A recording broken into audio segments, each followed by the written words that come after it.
Ini harusnya kalian sudah dipelajari ini ya kelas 1. Dan ada navigate, nah, ada oracle.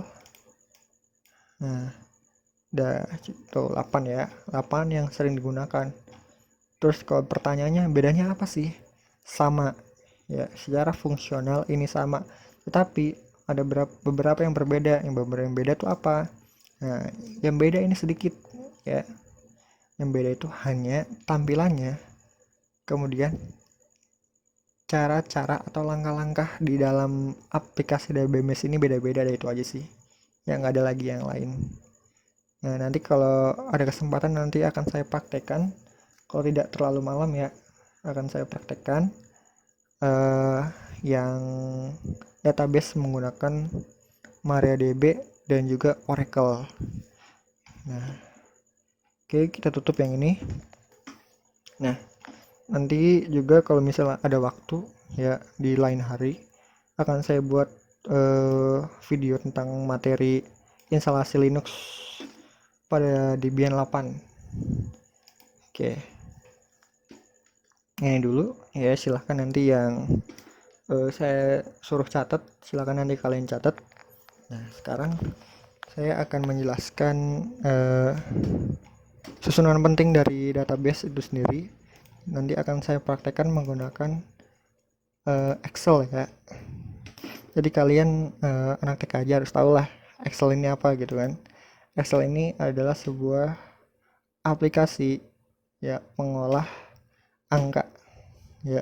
Berbeda dengan Microsoft Word ya. Microsoft Word ini adalah aplikasi pengolah kata ya. Kalau di sini adalah aplikasi pengolah angka ya. Nanti akan saya gambarkan sedikit. Misalnya seperti ini. Saya buat di sini saja ya. Misal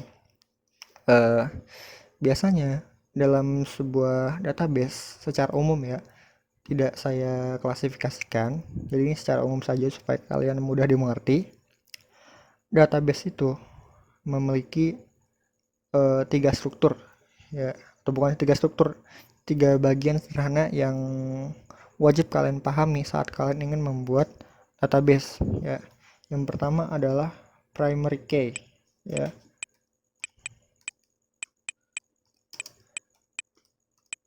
Nah, primary key itu apa? Primary key adalah sebuah data ID ya, yang tidak akan berubah selama data itu ada.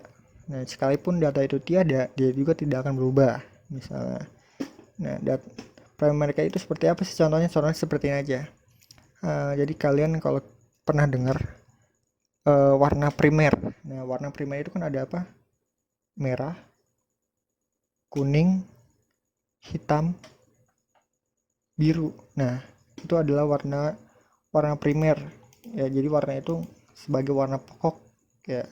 Kemudian setelah ada primary key, ada yang namanya kita sebutnya secara umum aja dulu ya, namanya variabel. Nah, variabel ini nanti dia akan bisa berubah-ubah, atau enggak gini aja, ada baris dan juga ada kolom. Nah, kalau baris kayak gimana? Kalau baris ke samping, nah kalau baris itu ke samping, kalau kolom itu ke bawah. Nah, kemudian nanti ada judul. Ini saya jemputnya secara garis besar aja supaya nanti kalian nggak pusing kalau nanti kayak saya nyebut bahasa aslinya, nanti agak susah juga ya. Ada judul ya, ada sub judul lah misalnya. Nanti kita akan sederhana membuat contoh database perpustakaan misalnya seperti itu ya. Oke, nanti akan saya contohkan primary key itu seperti apa. Nah, seperti ini ya. Kita lihat di sini. Perlu kalian tahu juga, primary key itu harus ada di setiap database. Nah, oke, paham ya? Oke. Saya nanti akan membuat yang pertama adalah ID. Ini kalian perhatikan dulu ya. Setelah ID, nanti kita akan membuat nama buku. Nah, untuk menyingkatnya, saya akan buat seperti ini. Nama buku. Ya, saya singkat. Kemudian ada penerbit. Ya. Nah, penerbit. Kemudian ada pengarang. Setelah itu ada tahunnya, ya tahun rilis. Nah, nih. Kemudian ada penyewa, ya. Penyewanya siapa nih dalam perpustakaan tersebut gitu. Oke, sekarang gini, kita sudah punya data judul ya, masih kosong nih, masih kosong bawahnya. Kita udah punya basis data sederhana yang dimana menggunakan contoh database perpustakaan yang dimana ada ID, nama buku, penerbit bukunya, pengarangnya siapa, tahun berapa, dan juga penyewanya siapa. Nah, sekarang saya akan membuat primary key-nya berada di dalam ID. Ya, ada di dalam ID. Ya, ini kita sebut ya primary key, saya singkat di PK di sini. Nah, primary key juga berfungsi sebagai penambah urutan data secara otomatis. Jadi kita nggak harus tuh nanti kalau udah masuk ke dalam database membuat database mengurut misalnya nih si A nomor 1, si B nomor 2, seterusnya, itu nggak usah. Jadi kita hanya perlu masukkan namanya saja, nanti ID-nya akan dibuatkan secara otomatis oleh siapa? Oleh database DBMS itu sendiri. Nah, tapi DBMS itu tidak akan membuat urutan data secara otomatis apabila si ID ini atau apapun variabelnya, ya, nama variabel tuh ini maksudnya data yang bisa berubah-ubah ya. Nah, apapun variabelnya harus memiliki indeks primary key. Supaya apa? Supaya nanti urutannya bisa bertambah. Saya contohkan seperti ini. Ini nanti saya tambahkan secara manual dulu ya.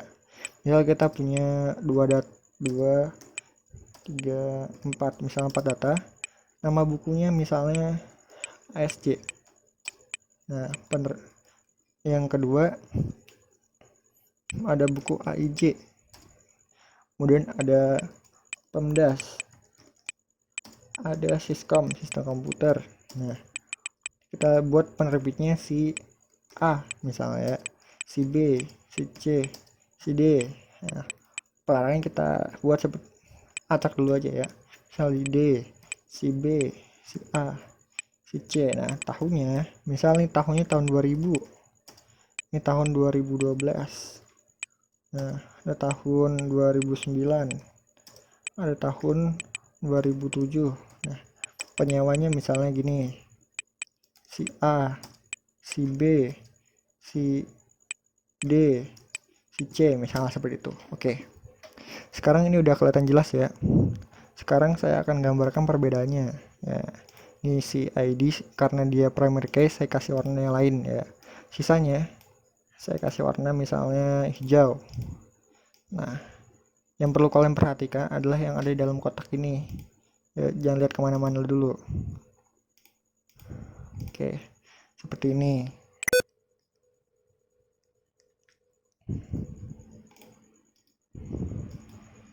Nah, oke, coba kalian perhatikan. Saat ini kita sudah memiliki sebuah database perpustakaan sederhana yang dimana di dalamnya terdiri dari ID-nya apa, nama bukunya apa, penerbitnya siapa, pengarangnya siapa, tahun terbitnya kapan, dan juga penyewanya siapa. Nah, pasti dalam perpustakaan ada itu ya. Nah, kita akan belajar tentang primary key dulu nih. Jadi, saat kita menginputkan sebuah data, nah, berarti kan data kan berarti segini ya. Nah, ini contoh datanya akan saya blok. Nah, misalnya, ini adalah sebuah baris datanya. Ya, ini adalah baris datanya yang dimana terdiri dari variabel ini, misalnya nama bukunya apa sampai penyewanya siapa. Nah, ID ini ya saat baris data ini diinputkan, ID ini sudah muncul sendiri ya, nomor 1, nomor 2 sampai seterusnya. Nah, ID ini ya karena dia primary key atau dia sifatnya tetap, dia nggak akan tuh bisa diubah. Ya, misalnya seperti ini. Contoh kita lihat nih nomor 2 data IJ ya, ternyata data ini salah. Berarti kita harus diapain? Harus di drop ya, atau di delete atau dihapus ya. Caranya seperti apa? Nah, ini akan contohnya sederhana ya. Berarti kalau kita menghapus data buku IJ ini, berarti kita menghapus juga dengan nomor-nomornya. Ya, misalnya seperti ini. Saya akan hapus ya satu set. Nah, seperti ini. Ya, kita lihat lagi. Nah, nanti urutan primary key-nya itu nggak akan berubah. Ya, tetap akan nomor 2 yang dihapus. Ya, sisanya nomor berapa? Nomor 1, 3, dan 4. Nah, ini nggak akan berubah nih. Misalnya kalau 2 dihapus, ini akan berubah jadi 1, 2, 3 itu nggak bisa. Karena primary key itu tetap. Nah, saat kita menambahkan data baru, misalnya seperti ini. Data barunya misalnya kita masukkan lagi. Yang tadi kan salah tuh IJ. Kita masukkan lagi dengan data yang baru misal. Namanya IJ, penerbitnya tadi apa? Tadi kan B. Sekarang kita kasih C. Pengarangnya siapa? Kita kasih B. Tahunnya tadi salah, tahunnya di tahun 2009 juga misalnya. Kemudian penyewanya siapa? Kebetulan penyewanya A sama misalnya. Ya. Nah, ini ya secara otomatis coba kalian pikir kira-kira angka yang muncul berapa? Nah, angka yang muncul untuk diurutannya adalah 5. Loh, kok bisa 5? Nah, karena di sini urutan primary key adalah tetap walaupun data nomor 2 dihapus, saat kita membuat data baru setelahnya 4, bukan muncul 2 atau memperbaiki misalnya jadi urutannya 1 2 3 4 itu nggak bisa. Jadi primary key itu tetap. Jadi kalau misalnya 2-nya yang dihapus ya dari 4 data tadi, sisanya kan 1, 3 dan 4. Nah, saat kita membuat data baru, nah, kita akan membuat ya urutannya berapa? 5. Nah, isi datanya apa? Isi datanya ini. Nah, oke, ini adalah contoh data database sederhana tentang perpustakaan. Oke, sampai sini silahkan nanti jika ada yang perlu ditanyakan, langsung tanyakan ke kontak saya. Ya nanti bagi yang punya atau nanti saya share kontak saya untuk kita tanya jawab. Atau mungkin nanti di Google Class saya buatkan sebuah pos-posan khusus untuk kita yang bisa dibuat tanya jawab juga supaya nanti kalian nggak bingung soal database ini ya. Oke, jadi ini adalah penjelasan tentang database server dan juga penggunaannya, fungsinya dan segala macamnya ya, dan juga cara mengolah databasenya seperti apa secara sederhananya ya. Dan untuk materi berikutnya ya, kita nanti akan membahas ya, kalau nanti saya ada waktu saya akan membuat cara menginstal layanan database server dalam Linux Debian 8 ya. Kalau nanti saya berkesempatan memiliki waktu saya akan membuatnya ya. Oke, sampai sini dulu ya, karena udah larut malam juga ya. Udah jam berapa nih? Wah, udah jam 12.25 gitu kan ya. Kalau misalnya nanti ada pertanyaan, kok kenapa sih kak bikin videonya malam-malam gitu kan? Nah, jadi malam-malam itu sebenarnya waktunya lebih banyak dibandingkan dengan pagi. Loh, kok bisa seperti itu? Coba kalian bayangin seperti ini. Kalian beraktivitas, misalnya kita ambil mentahnya dulu aja deh. Misalnya jam 8 pagi. Jam 8 pagi sampai misalnya kalau kita sekolah kan jam 7 atau jam 8 itu kan nyampe sekolah. Pulang jam 2 atau jam setengah 2. Itu kegiatan pembelajaran. Kemudian sisanya kita buat apa? Ya buat kita ya, paling kita kalau udah capek kan kita rebahan misalnya seperti itu, terus main-main HP, main game. Nah, itu selama dari jam 6 pagi sampai jam 6 sore, misalnya jam 6 maghrib.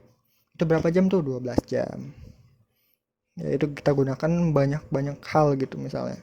Nah, kemudian dari jam-jam itu ya kita ambilnya buat jam tidur ya jam 9 ya. Sisanya kan kalian bisa buat kumpul sama keluarga tuh dari jam 6 sampai jam 9 gitu kan. Kumpul-kumpul sama keluarga. Kemudian nanti di atas jam 9 misalnya kan udah nggak ada kegiatan. Kerjanya ngapain? Tidur. Nah, ya. Jadi, mulai di atas jam 9 sampai pagi, misalnya kita ambil mentahnya jam 3 pagi ya, atau jam 3 malam tuh kan. Itu kan kita nggak ada kegiatan. Sayang kan 6 jam kita itu kebuang sia-sia karena kita tidur. Ya, jadi kalian kebanyakan waktunya tidur misalnya kan. Sementara kalian udah cukup istirahat saat kalian pulang sekolah misalnya dari jam setengah 2 sampai maghrib misalnya. Itu kan waktu istirahat tuh.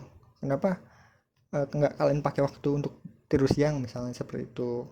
Jadi waktu malamnya kalau kalian berkenan ya atau belum ngantuk, kalian bisa baca-baca atau belajar, karena jujur aja kalau malam itu biasanya kalau bukan buat insomnia ya, tapi buat orang-orang yang biasa begadang, bukan hal yang sulit untuk kalian begadang yang memiliki makna tuh kan, atau memiliki fungsi misalkan, atau ada gunanya lah kalian begadang tuh kan. Jadi buat apa begadang kalau nggak ada gunanya gitu kan. Jadi saya begadang ada gunanya buat ngasih materi kalian misal seperti itu. Oke, terima kasih sudah eh,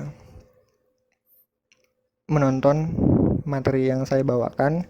Semoga cukup jelas ya, karena ini agak serak juga suaranya, jadi agak bikin nggak enak juga nih nanti soundnya ya. Kan nanti ini juga saya belum berpengalaman buat ngedit-ngedit video kan.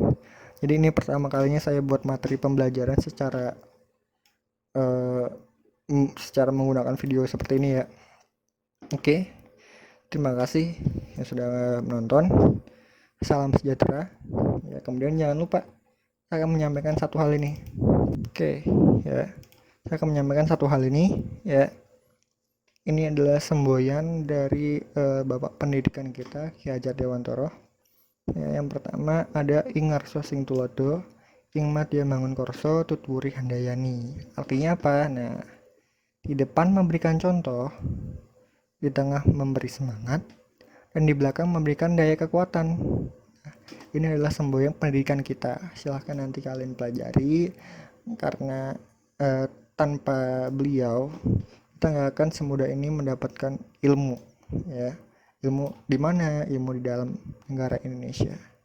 Terima kasih. Assalamualaikum warahmatullahi wabarakatuh.